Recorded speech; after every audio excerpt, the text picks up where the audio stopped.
لیکن یہ ہے کہ غلاف پھٹا اور اندر سے خیر برآمد ہو گئے۔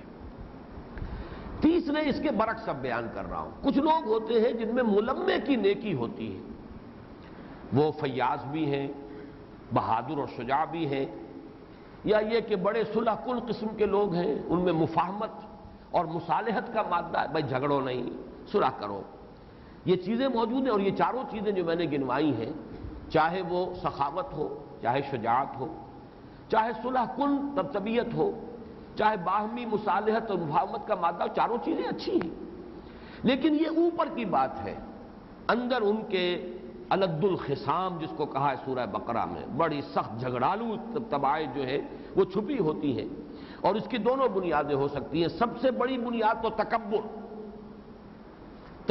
کا اندر جو مادہ ہے، یہ سب سے بڑی خباثت ہے، یہ چھپی ہوئی ہے۔ وہ شجاعت کا معاملہ بھی تکبر کی وجہ سے ہو رہا ہے، سخاوت بھی تکبر کے لیے ہو رہی ہے کہ میری سخاوت کے ڈنکے بج جائیں، مفاہمت کا معاملہ بھی اس لیے ہو رہا ہے کہ کوئی دوسرا جو ہے ان تکون امۃ ہی اربا من امۃ، کہ کوئی ایک گروہ جو ہے ہم سے آگے نہ نکل جائے، ہماری سیادت اور قیادت جو ہے کہیں اسے کوئی خطرہ لاحق نہ ہو جائے۔ چنانچہ پہلی بات جو میں نے کہی ہے سخاوت اور شجاعت، لیکن اندر تکبر، یہ ہے ابو جہل۔ اور نمبر دو جس میں مصالحت، صلح کن مزاج اور مفاہمت کا مادہ، یہ تھا ولید ابن مغیرہ۔ یہ دونوں شخصیتیں چونکہ ہمارے اس آخری حصے میں، یہ جو آخری گروپ ہے، اس میں ان شخصیتوں کا ذکر بار بار آیا ہے۔ ابو جہل کا تذکرہ تو پچھلی صورت میں آ ہی چکا ہے، سورہ علق میں، سورہ مدثر میں، اور سورہ نون میں ولید بن مغیرہ کا تذکرہ آ چکا ہے۔ اب لیجیے چوتھی قسم کے لوگ وہ ہیں جن لوگوں میں ظاہر بھی خبیث، باطن بھی خبیث، جس کو سورہ نور میں کہا گیا ظلمات بعضها فوق بعض، کوئی خیر جو ہے ملمے کی نیکی بھی نہیں، کوئی ظاہری نیکی بھی نہیں، کوئی ریاکاری کی نیکی بھی نہیں، وہ جو کہ فرمایا گیا ہے ارایت الذی یکذب بالدین فذلک الذی یدعو الیتیم ولا یحض علی طعام المسکین فویل للمصلین الذین هم عن صلاتهم ساہون الذین هم یراؤون۔ یہ ریاکاری جو ہے اس کے تحت بھی کچھ کوئی نیکی ہے، کوئی نماز ہے، کوئی تقوی ہے، کوئی اور خیر ہے، کوئی لوگوں کو کھانا کھلا دینا ہے، یہ سب کچھ بھی اگر ہو رہا ہے تو ریاکاری کے تحت۔ لیکن یہ کہ ان کا کچھ لوگ ایسے ہیں جن میں یہ بھی نہیں۔ اس کی سب سے نمایاں مثال پہلے میں تفصیل سرچ کر چکا ہوں، آگے چل کر مزید اس کی وضاحت ہو جائے گی، سورہ لہب میں ابو لہب جو ہے اس کا سب سے نمایاں کردار ہے۔ یہی وجہ ہے کہ قرآن مجید میں پوری سورت اس شخص کے لیے، باقی یہ کہ ولید بن مغیرہ کا تذکرہ بھی ضمنی طور پر آیا اور ابو جہل کا تذکرہ بھی ضمنی طور پر آیا، لیکن یہ کہ تبت یدا ابی لہب وتب ما اغنی عنہ مالہ وما کسب، یہ پوری سورت جو ہے اسی شخص کے بارے میں۔ ظاہر بات ہے کہ یہ جو گڈمٹ تھے لوگ، اب یہ کیسے جدا ہوتے ہیں جب تک کہ بینہ نہ آ جاتی۔ بینہ کیا ہے؟ رسول من اللہ یتلو صحفا مطہرۃ۔ اب اس میں جو علمی نکتہ ہے وہ نوٹ کر لیجئے، اس فلسفہ نبوت و رسالت سے ذرا علیحدہ ہٹ کر اس آیہ مبارکہ کے اندر جو ایک بہت بڑا علمی نکتہ ہے وہ یہ کہ بینہ مشتمل ہے رسول جمع کتاب پر۔ محض کتاب بینہ نہیں بنے گی، محض رسول بھی بینہ نہیں بنے گا، بلکہ ایک شخصیت بھی درکار ہے، معلم بھی درکار ہے کتاب کے ساتھ، ورنہ اللہ تعالیٰ کے لیے کوئی مشکل نہیں تھا کہ کروڑوں نسخے قرآن مجید کے ہر شخص کے تکیے کے نیچے اللہ تعالیٰ پہنچا دے، لیکن وہ کتاب جو ہے وہ بینہ نہیں بنے گی جب تک کہ اس کے ساتھ اس کا معلم، اس کا مبین جو اسے واضح کرنے والا ہے، جو اس کی عملی مثال پیش کرے اپنے کردار سے بھی اور اپنے طرز عمل سے بھی۔ تو رسول من اللہ یتلو صحفا مطہرۃ فیہا کتب قیمہ، یہ مضمون چونکہ ذرا غیر معمولی سی بات ہے جو میں کہہ رہا ہوں اور اہم مضمون ہے، اور اہم مضامین کے بارے میں یہ اصول میں نے بارہا آپ سے عرض کیا ہے کہ دو جگہ ضرور وہ مضمون آتا ہے، لہذا نوٹ کر لیجئے کہ یہ مضمون دوسرا مقام جو ہے وہ سورہ طلاق میں ہے۔ سورہ طلاق کی آیات نمبر 11 اور 12، الذین آمنوا، بلکہ پوری آیت پڑھ دیتا ہوں، اعد اللہ لہم عذابا شدیدا فاتقوا اللہ یا اولی الالباب الذین آمنوا قد انزل اللہ الیکم ذکرا۔ اہل ایمان جو ایمان لائے اللہ کا تقوی اختیار کرو، اللہ نے تمہاری طرف ذکر نازل کر دیا ہے۔ اب یہاں ذکر کا لفظ عام طور پر قرآن مجید میں صرف قرآن کے لیے آتا ہے، یہ ذکر ہے، الذکر ہے، قد انزل اللہ الیکم ذکرا، اللہ نے تمہاری طرف ذکر اتار دیا، لیکن اب اس کی وضاحت رسولا یتلو علیکم آیات اللہ مبینات لیخرج الذین آمنوا وعملوا الصالحات من الظلمات الی النور۔ یہ ذکر بھی در حقیقت مشتمل ہے اللہ کا رسول، رسولا یتلو علیکم آیات اللہ مبینات، وہ رسول بہت ہی صاحب منزلت، یہ جو تفخیم کے لیے نکرہ آیا ہے دونوں مقامات پر، رسولاً یہ تعظیم اور تفخیم کے لیے، نکرہ جو ہے تفخیم اور تعظیم کے لیے بھی آتا ہے، رسولا من اللہ یتلو صحفا مطہرۃ فیہا کتب قیمہ، رسولا یتلو علیکم آیات اللہ مبینات، وہ رسول، وہ بہت بلند مرتبے والے رسول جو تمہیں تلاوت کر رہے ہیں، تم پر سنا رہے ہیں تمہیں اللہ کی آیات جو بہت روشن کر دینے والی ہے حقائق کو، مبینات واضح کر دینے والی، لِيُخْرِجَ الَّذِينَ آمَنُوا وَعَمِلُوا الصَّالِحَاتِ مِنَ الظُّلُمَاتِ إِلَى النُّورِ، تاکہ وہ نکالے ان کو جو ایمان لائیں اور نیک عمل کرے اندھیروں سے روشنی کی طرف۔ یہ جو بات یہاں فرمائی گئی ہے، جب تک یہ بینہ نہ آ جائے، جب تک یہ ذکر نہ آ جائے، یہ تمام مختلف طبقات گڈمڈ ہیں۔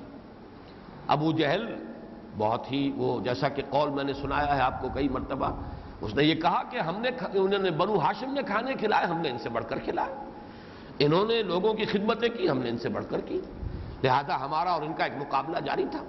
تو اس میں بھی مقابلہ ہو رہا تھا، تو معلوم ہوا کہ خیر ہے، ایک نیکی ہے، ایک بدی ہے، لیکن اندر چھپی ہوئی شخصیت جو ہے متکبر شخصیت، انتہائی متعصب اور جھگڑالو شخصیت، الد الخصام، وہ کیسے ظاہر ہوتی اگر یہ بینہ نہ آ گئی ہوتی، اگر یہ دودھ کا دودھ اور پانی کا پانی جدا ہونے والی بات نہ ہوتی۔ تو یہ چاروں جو گروہ ہیں، ان میں سے پہلا اور دوسرا گروہ بالقوہ مومن تھے، ابو بکر، عمر، حمزہ، عثمان رضی اللہ تعالیٰ عنہ۔ ابو بکر و عثمان کو بریکٹ کیجئے صدیقین، حمزہ اور عمر کو بریکٹ کیجئے شہداء، یہ بالقوہ مومن تھے، لیکن یہ کہ ان کا ایمان ظاہر ہونے میں، پہلے دو تو فوراً ایمان لے آئے، لیکن یہ کہ بقیہ دو کو تو وقت لگا، اور وہ جو انٹینسٹی ہے اس نور کی جب بڑھی ہے، اور جب وہ حجابات زائل ہوئے ہیں، تب ان کے اندر کا ایمان وہ بالقوہ ایمان بالفعل ایمان بن گیا، اور پھر کس شان کے ساتھ ظاہر ہوا ہے وہ ہم سب کو معلوم ہے۔ اس کے برعکس نمبر 3 اور نمبر 4 پر جو میں نے تذکرہ کیا، ابو جہل اور ولید بن مغیرہ کو بریکٹ کر لیجئے، اور ابو لہب کو ایک بہت ہی نمایاں مثال، ان کا کفر جو ہے ظاہر ہوا، ان کی اصل شخصیت اریاں ہو کر سامنے آئی ہے اس بینہ کے آنے کے بعد۔ لم یکن الذین کفروا من اہل الکتاب والمشرکین منفکین حتی تاتیہم البینہ، یہ لوگ گڈمڈ تھے، اہل حق کے ساتھ گڈمڈ، متقیوں کے ساتھ گڈمڈ، بالقوہ صاحب ایمان لوگوں کے ساتھ گڈمڈ، ملے جلے، لیکن یہ ہے کہ آ کر اس بینہ نے دودھ کا دودھ پانی کا پانی جدا کر دیا۔ اب اس میں ایک 5ویں کیٹیگری کا اضافہ کیجئے، کچھ لوگوں کے باطن میں تو تکبر یا حب الشہوات من النساء والبنین والقناطیر المقنطرۃ من الذهب والفضہ، یہ سورہ آل عمران کی ان الفاظ کو نوٹ ذہن میں رکھیے، اس کا غلبہ ہوتا ہے، لیکن یہ کہ وہ کسی وقتی مصلحت سے یا وقتی اور سطحی تحریک پر ایمان لے آتے ہیں، اندر تکبر ہے، اندر حب الشہوات، دولت کی محبت، اقتدار کی محبت، دنیا کے اندر وجاہت کی محبت، یہ کوٹ کوٹ کر بھری ہوئی ہے۔ لیکن یہاں میں نے پھر 2 احتمالات بیان کیے ہیں، یا تو وقتی سی تحریک ہوئی، بات اچھی لگی، ہاں بات صحیح کہہ رہے ہیں، ایمان لے آئے، اندر چھپا ہوا ہے تکبر، اندر چھپا ہوا ہے حب الشہوات کا غلبہ، یا یہ کہ مصلحتاً کہ اب اس وقت تو اس کے سوا کوئی چارہ نہیں ہے، مجبوری ہے، ایمان لے آؤ، جیسے کہ عبداللہ ابن ابی کا معاملہ ہے۔ عبداللہ ابن ابی، واقعہ یہ ہے کہ اس کے بارے میں یہ بات بالکل واضح ہے کہ یہ مصلحتاً ایمان لایا، اس لیے کہ اسے بادشاہ بنانے کا فیصلہ کیا جا چکا تھا، اس کے لیے سونے کا تاج تیار ہو چکا تھا، لیکن یہ کہ اس کے سارے خواب پریشان ہو گئے، اس لیے کہ حضور صلی اللہ علیہ وسلم ہجرت فرما کر مدینہ تشریف لے آئے، اب بے تاج بادشاہ آ گیا صلی اللہ علیہ وسلم، اب کسی تاجدار کے لیے گنجائش نہیں رہی، لیکن اس کے لیے کوئی امکان نہیں تھا، اوس اور خزرج دونوں کے بڑے بڑے لوگ ایمان لا چکے ہیں، اب کیا کریں، لہذا ایمان لے آئے۔ آئندہ کسی وقت کے لیے منتظر کہ اب کوئی اور موقع لگے تو میں پھر کچھ اپنی کوئی چال چلوں.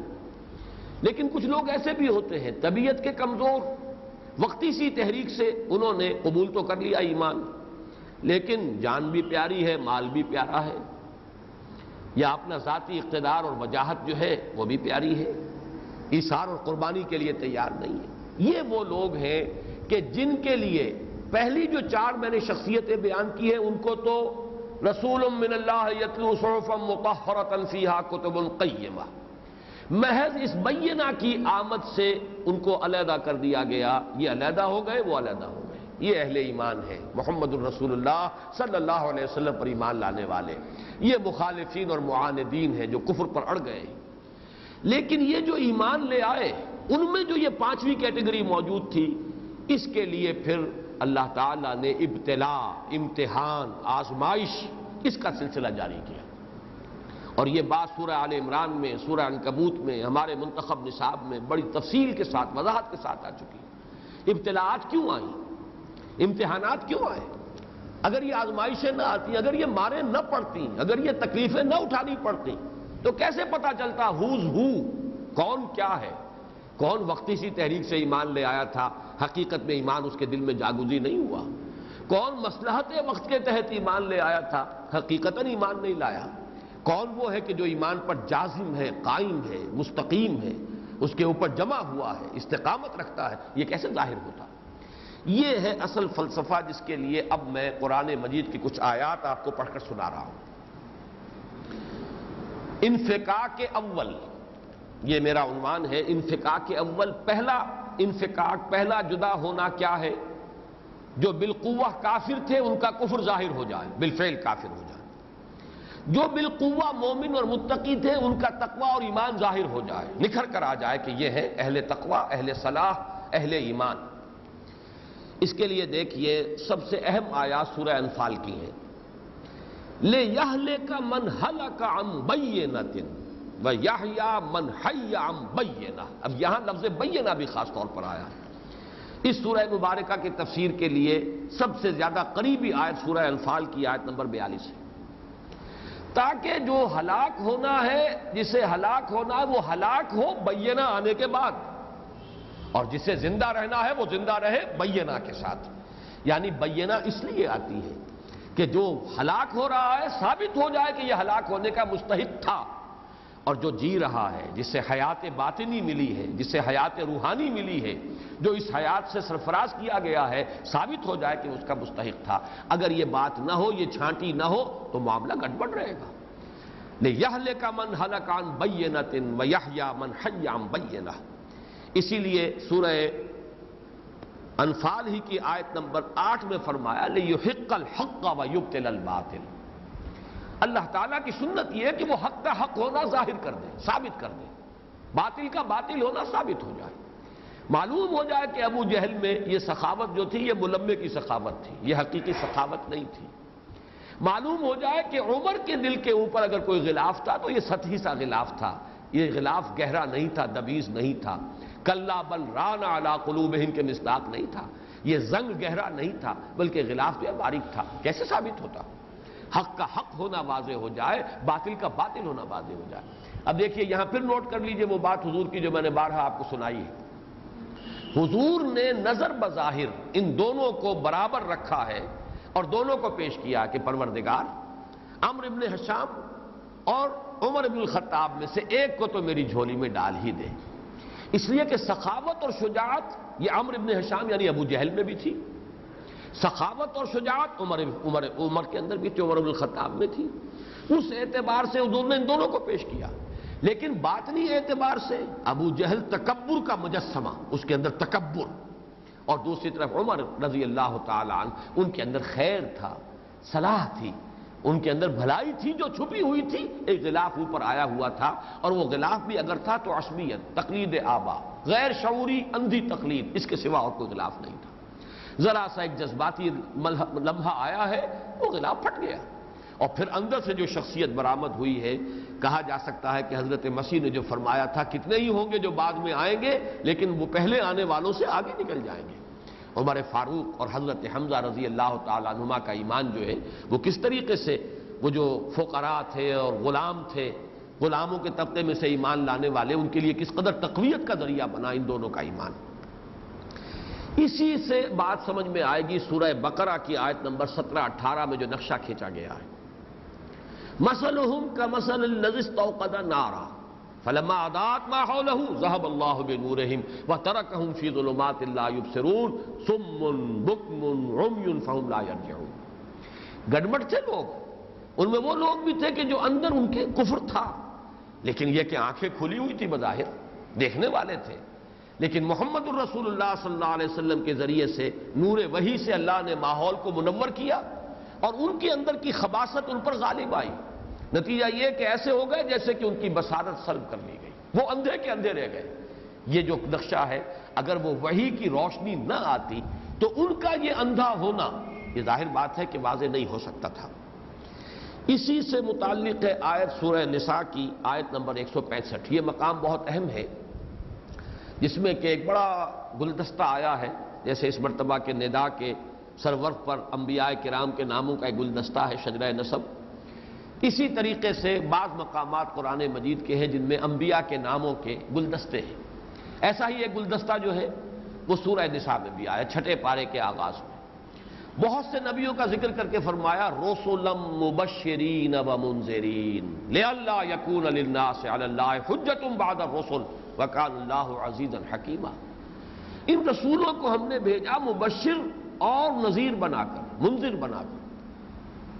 معلوم یہ ہوا کہ رسول کسی کو ہدایت دے نہیں سکتا، جیسے شیطان سے کہہ دیا گیا تھا ان عبادی لیس لک علیہم سلطان، تمہیں کوئی اختیار میرے بندوں پر نہیں ہے، تم راستہ دکھاؤ، ورغلاؤ، بدی کو خوشنما کر کے دکھاؤ، لیکن یہ کہ میرے بندوں پر تمہارا اختیار کوئی نہیں ہے۔ جو خود اپنی مرضی سے قبول کرے تمہاری دعوت کو، جدھر چاہو اس کو لے جاؤ، جس کھائی میں چاہو لے جا کے پٹک دو۔ اسی طرح رسول انک لا تہدی من احببت ولکن اللہ یہدی من یشاء، اے نبی آپ کو بھی یہ اختیار حاصل نہیں جسے چاہے ہدایت دے دے، یہ تو اللہ ہدایت دیتا ہے جس کو چاہتا ہے۔ اور ظاہر بات ہے کہ اس میں اللہ تعالیٰ کی یہ ہدایت جو ہے، اس کا اصول یہ ہے کہ انسان خود طالب حق ہو تو اللہ ہدایت دیتا ہے۔ اگر طالب ہدایت ہے تو اللہ تعالیٰ، جیسا کہ میں نے سورہ شورى کی آیت آپ کو سنائی، وَيَهْدِي مَن يُنِيبُ يَهْدِي إِلَيْهِ مَن يُنِيبُ اللہ یجتبی الیہ من یشاء ویہدی الیہ من ینیب، اللہ جس کو چاہتا ہے اپنی طرف کھینچ لیتا ہے، اور جو انابت رکھتا ہے، خود جو ہے طالب حق ہے، طالب ہدایت ہے، اللہ تعالیٰ پر اس کا حق ہے کہ اسے ہدایت دے۔ والذین جاہدوا فینا لنہدینہم سبلنا، تو یہ صرف اس لیے تاکہ حجت قائم ہو جائے، اتمام حجت۔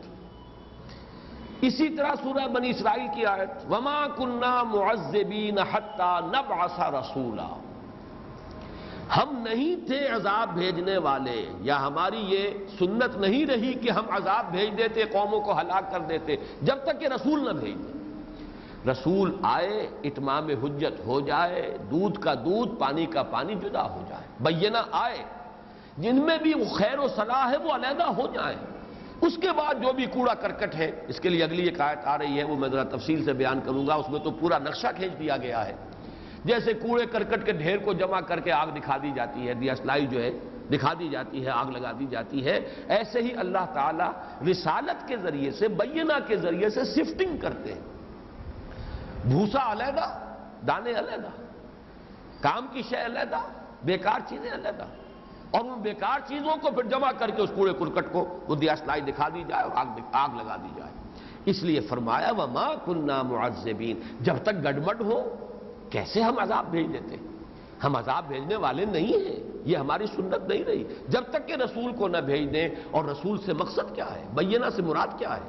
تاکہ دودھ کا دودھ پانی کا پانی جدا ہو جائے۔ یہ مضمون جو ہے سورہ انفال ہی کی آیت نمبر 33 میں بھی آیا ہے، وَمَا كَانَ اللَّهُ لِيُعَذِّبَهُمْ وَأَنْتَ فِيهِمْ،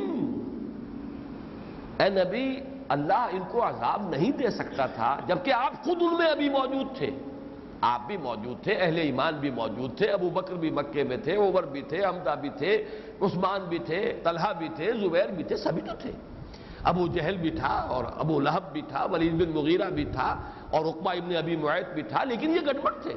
جب تک کہ علیحدہ نہ کر دیا جائے. وما كنا معذبین حتی نبعث رسولا وما كان اللہ لیعذبهم وانت فیہم. آخری آیت جو اس سلسلے میں عرض کر رہا ہوں وہ بہت ہی جس کو تصویر لفظی کہا جائے، الفاظ میں نقشہ کھینچ دیا گیا. یہ ہے سورہ انفال ہی کی آیت نمبر 37.